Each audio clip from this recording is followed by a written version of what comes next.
Alors parmi les choses qui me font le plus plaisir, il y a, un petit truc, tout bête, c'est quand des gens qui ne lisent que des comic books de super-héros se mettent à lire autre chose parce qu'ils ont, tout simplement vu passer une petite vidéo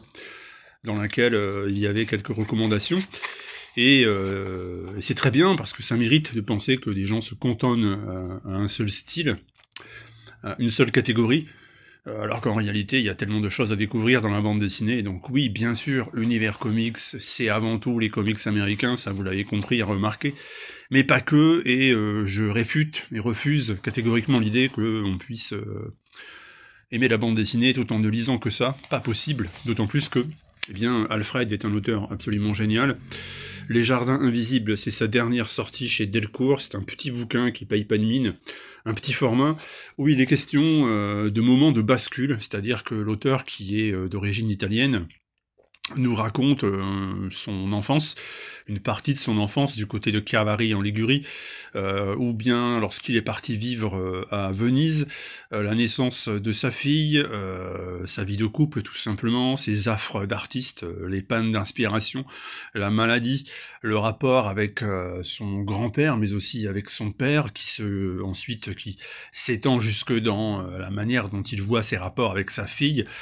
Tout ça, en fait, fait que vous avez rendez-vous avec Alfred comme si vous étiez à la terrasse d'un café à Venise un soir,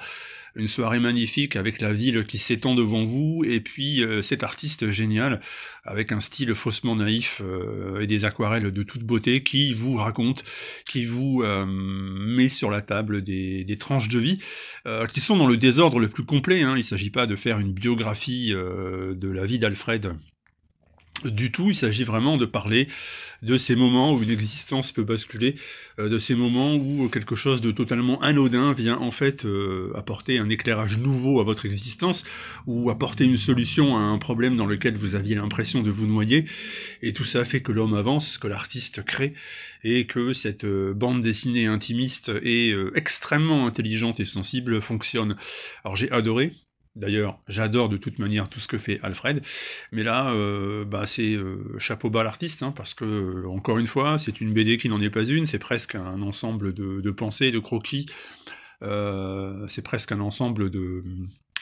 C'est même pas presque, c'est un ensemble de moments d'intimité saisis sur le vif, et ça donne quelque chose de vraiment, vraiment très touchant,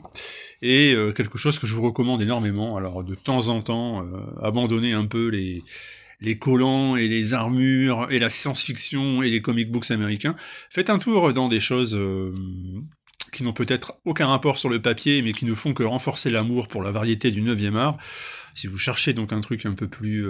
intimiste et touchant, moi je vous recommande Les Jardins Invisibles de Alfred, sorti chez Delcourt.